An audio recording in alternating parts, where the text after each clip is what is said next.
That's Nick. And that's Joseph. And today we're here to talk about Hitman, the 21st film directed by Richard Linklater, which premiered at the 2023 Venice Film Festival. It also played at this year's Sundance Film Festival. Netflix is giving it a brief theatrical window on May 24th, 2024, before it is available to stream on their service June 7th, 2024. Do I know a Richard Linklater film? Yeah, I believe we reviewed Where'd You Go, Bernadette with Cate Blanchett, but he's probably most celebrated for Dazed and Confused. His first film, Slackers, is very well regarded. And of course, the trilogy of films starring Julie Delpy and Ethan Hawke, Before Sunrise, Sunset, and Before Midnight, which if you haven't seen, I highly recommend. He also remade Bad News Bears, School of Rock with Jack Black. I think he has a pretty great animated Philip K. Dick adaptation called A Scanner Darkly. And then, of course, Boyhood was a big deal exactly 10 years ago, for which Patricia Arquette won Best Supporting Actress at the Oscars. What is Hitman about? A professor moonlighting as a hitman of sorts for his city police department descends into dangerous, dubious territory when he finds himself attracted to a woman who enlists his services. What is your pull quote? Glen Powell's breakout moment has arrived in this charming send-up, recalling the glorious screwball comedies of the 30s and 40s and tinged with a morbid streak regarding the malleability of human behavior. Mine. A charming lead performance and inventive script make Hitman a must-see. Yeah, I thought this movie was excellent. And Glen Powell is... He's captivating. Well, so I saw this in Venice, and I came back telling you, like, I can't wait for you to see this film. I didn't really have an opinion of Glen Powell before this, who has worked with Linklater 4 previous times in supporting roles, I think going back to Fast Food Nation. So I went into this not really expecting anything at all, and Powell is creating for himself, because he co-wrote this, he has the energy of a young Robert Redford or Brad Pitt watching him. There's a magnetism to him that I think is infectious in this film. The story is that Glen Powell plays this guy named Gary Johnson, and he's a college professor. I think he teaches psychology and philosophy. And Gary is supposed to be this sort of like mild-mannered, nerdy guy, bad style, bad hair, but smart, nice guy. And he tells us that he has a thing for like electronics, AV equipment. So he has this part-time job working for the New Orleans Police Department. And he does like he works in like sting operations doing like the audio. So specifically, this group of 4 people he works with, or he's a part of, they do sting operations to catch people trying to hire a hitman, like murder for hire. And the guy pretending to be the hitman, his name is Jasper, played by Austin Amelio. And Jasper is kind of a wild one, and he ends up getting suspended because he went viral beating up teenagers. So he gets 4 months of paid leave, and during that time, Glen Powell is selected, Gary Johnson, to be the hitman. But the first time it happens is kind of like out of the blue. It's like, Jasper just got suspended, so you do it, Norbit. And he goes and he blows it out the water. His 2 coworkers are so surprised. And his 2 coworkers are played by... Retta and Sanjay Rao. We saw Retta in Good Boys, as one of the moms. Yeah. So then we get a montage of him like doing these sting operations and different characters. And most of his characters are kind of like these weird looking dudes, but one of them is this guy named Ron, and Ron looks like sexy Glen Powell. So he shows up one day to do a sting operation because this woman named Madison, played by Adria Arjona, she's trying to get her husband killed. But when we hear her backstory, we, the audience, and Ron, Glen Powell, sympathize with her. Because she's in like this controlling marriage with this man who won't let her do anything, and he's abusive. And it's clear that she doesn't know what to do, so she's just trying to do this like for some help. And this time, because for all the other times we see that the normal routine is that Glen Powell's character has to get them to give him money and say, this is to kill someone. Yes. And then he immediately goes, okay, done. And then when they walk out, the person gets arrested. But in this instance, Madison passes him the money, and right as she's about to say what she wants, he goes, let me stop you. Why don't you do this? Take the money and run.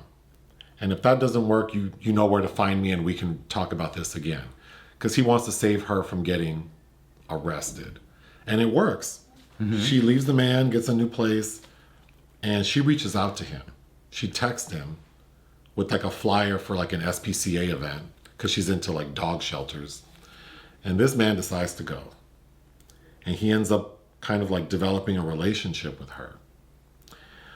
But one day he gets a call that he's supposed to do a sting. And it's for her husband who wants her killed.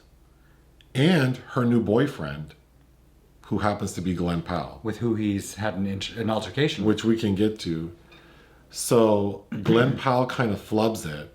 And then Jasper, who's been riding his ass because he's mad that now Glen Powell has his job, he knows that something's up. He's suspicious, yes. And then we find out that the husband does end up dying. And as the audience, we don't know who did it. Like, did Glen Powell do it? But we don't need to guess because Madison tells Glen Powell, I killed my husband. Well, she's like, I'm so scared. He's like, why? She's like, well, because I killed him. And he freaks out. And she freaks out. Like, you're like a hired killer. Why are you acting like this? And he's like, bitch, I have never killed anyone before. I'm like undercover for the police. Like, he spills all the beans. She gets mad, tells him to leave. But then Jasper's, because he knows something's up, he goes, I have an idea. Why don't you go, like, wear a wiretap and get her to confess? Because she thinks you're still the hitman. But, of course, Glen Powell knows that that's not true. We're dating, and she knows my real identity. But the police chief is like, great idea, do it. And one of the best scenes I've seen in a movie in a long time is the scene where Glen Powell goes to Madison. Because he's wearing a wiretap, but he has to somehow communicate to her that the jig is up. So you need to pretend like you don't know me and you know you didn't kill this man. And he's doing it via his cell phone. And I thought that writing was so slick. The performances between Glen Powell and Adria Arjona are like, I mean, it was fun to watch. Yeah, I think they're both on their A game for sure, that scene. So then it would appear that they've convinced the police that neither one is involved. So what does Glen Powell do? He takes his dumb ass back to her house. And who's waiting there for him? Jasper. And he's like, oh, I knew your stupid ass would come back. And he's like, I know she probably killed her husband. And I think she did it for the insurance money. So if you don't want me to tell, you're going to give me this money. And what do? They kill Jasper. And then we flash forward 5 years and see that... yeah, they do together. She drugs him. She drugs him, but he's not fully dead. So then Glen Powell suffocates him. And then they make a vow that's almost like wedding vows, saying that they promise to like keep this between them. And then we flash forward like 5 years and see they have 2 kids together, a beautiful home, beautiful life. So this movie is like a twisted love story / like dark comedy. / aspirational about you can decide the person you want to be. So I think for Glen Powell's character, that's what I think is so well done, is that we see the transformation of this guy under the guise of like murder that somehow still makes him very endearing. Because the 2 people who end up getting killed are like awful. Well, yeah, they're terrible people, yeah. But yeah, even his physical transformation, because when you first see him, it's like, ooh.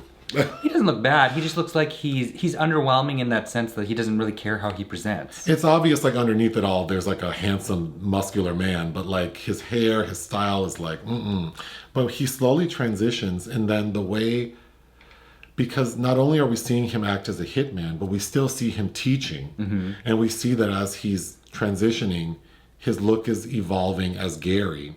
And his demeanor's changing. And we see that his students are responding to him differently to the point where they're like captivated by him. Like all the girls are like, he's so hot, and all the guys think he's really cool.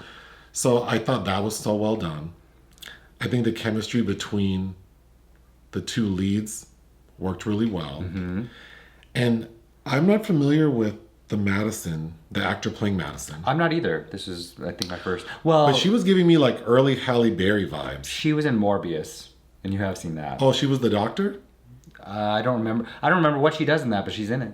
There's a really pretty doctor. I think that is her, yeah. She was giving me like early Halle Berry vibes with a little bit of Kerry Washington mouth, which I don't love. But yeah, I thought she was really good. Well, so maybe the woman who played Deadpool's girlfriend, Morena Baccarin. Oh. She gives me a little bit of her too. But yeah, we can go through your notes.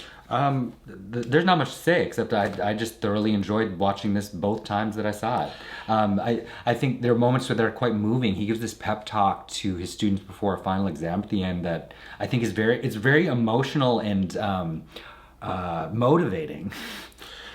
All of the side characters, like all of the people who are trying to hire him as a hitman, I thought all of those actors, like these were small parts, but I think all of them were really effective. There's an exchange between his two New Orleans PD colleagues where they were on the phone with him and then they think they hung up, but they didn't. So he can still hear them talking about him. And they're basically saying how like attractive Gary is when he's acting like Ron. And then it's cute because they're kind of saying like they would sleep with him. And even the male character's like, well... He's like, I'd take your sloppy seconds. Yeah, like, but it's more like he has like a man crush Yeah. on this like obviously like really smooth guy. I thought that was super cute. So the scene... Gary Johnson, Glen Powell's character is obviously having like an inappropriate relationship with like, what would you call her? I guess she was like a suspect. Or Yeah, a suspect, a client suspect. a client. I mean, it's inappropriate, right? But he's been dating her, and then they had rules. So the rules were, our relationship can never leave your house. You can never come to my house. We can never talk about my work. Don't ask me any questions. Don't ask me where I am. It's purely physical. Like, we're having great sex. We're just going to do it at your house. Nothing more. But things, things keep going and it's cute. But then one day she's like, well, we can never go out. Can we at least like go get like a drink? And he acquiesces. And they go to this bar. And as they're leaving, Madison's like soon to be ex-husband sees them. And he's clearly a dick. And he gets a little physical with Glen Powell. And Glen Powell pulls a gun on his ass. So then that's memorable. And then we cut to them at like an ice cream shop. And who do we see at the ice cream shop? Jasper. And I thought Jasper was really good too. Jasper, that's a great supporting performance. Yeah. And he kind of pretends like, oh, you think I've never like hooked up with a client? Like, don't worry, I won't tell you. He's like, it's good for you. But clearly he's trying to blackmail Gary, which he does. But I thought the scene because the police chief is not feeling Jasper. He thinks Jasper's more trouble than he's worth, which is an important plot point to why Glen Powell's character ends up killing him in the end. Because he's like, I don't think the police, they don't like his ass. They're not going to try too hard to figure out who killed him. People are going to be relieved. They're going to be more relieved. So I thought that was really good writing and how they painted Jasper. But there's a moment when Jasper's like, oh, let's go try to investigate who the boyfriend is. Because he has a hunch that it's Glen Powell. So the police chief's like, yeah, go ahead. Well, can I bring Gary with me? I mean, I don't know why you want to, but sure, if he wants to go.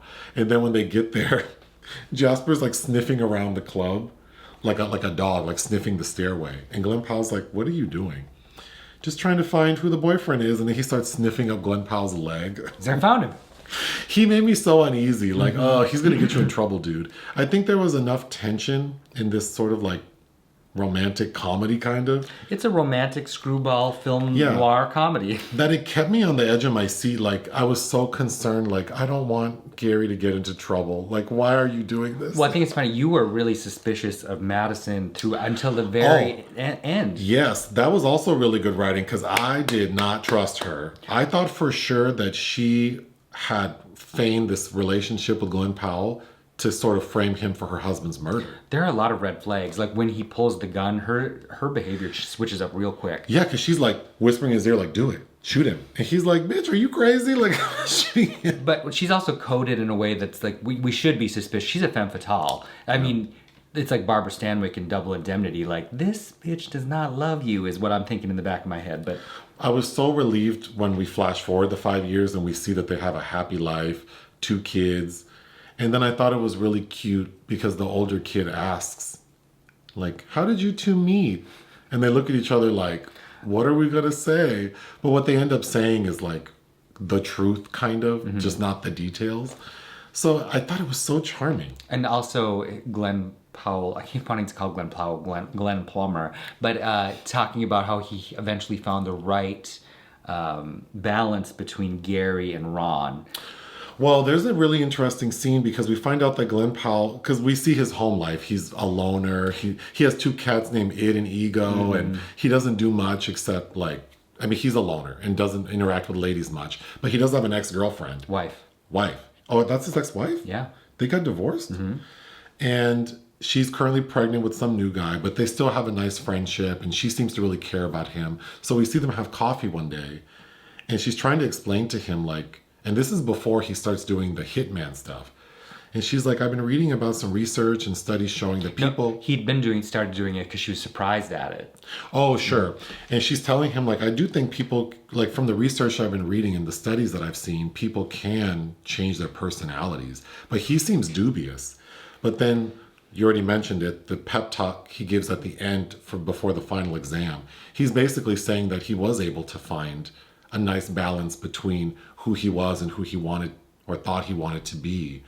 So it does feel, like you said, aspirational. Well, it's kind of like cognitive behavioral therapy. It's like taking those negative thoughts you have about yourself and saying you're supposed to be questioning the evidence, and there is none. It's coming from it's the call is coming from within the house, everybody, and you can decide to divert that attention and build your confidence. Whenever I hear cognitive behavioral therapy, I think CBT, Cracker Barrel Taco, or cock and ball torture, which makes me think of Star Booty. Yes. Shout out to RuPaul. I think it's worth noting that it's touting itself as based on a true story because there's a 2001 article from Texas Monthly Magazine by Skip Hollandsworth, which inspired this about the real person that Glen Powell is playing, but the murders were told at the very end are made up. This movie is such a great example of how you don't need a big flashy movie with all the bells and whistles if you have a good story, good writing, and charismatic actors. I mean, all pie is good pie, and that's something his character says a lot. But the first time it comes out is kind of this magical, yeah, you're right, all pie is good pie. I don't know, and he keeps saying it, but it's just charming in a way that things usually aren't at all anymore. What would you give Hitman? 4. I would give Hitman 4 out of 5. I thought it was excellent. Anything else? No. Join us on Patreon and listen to our podcast. Bye.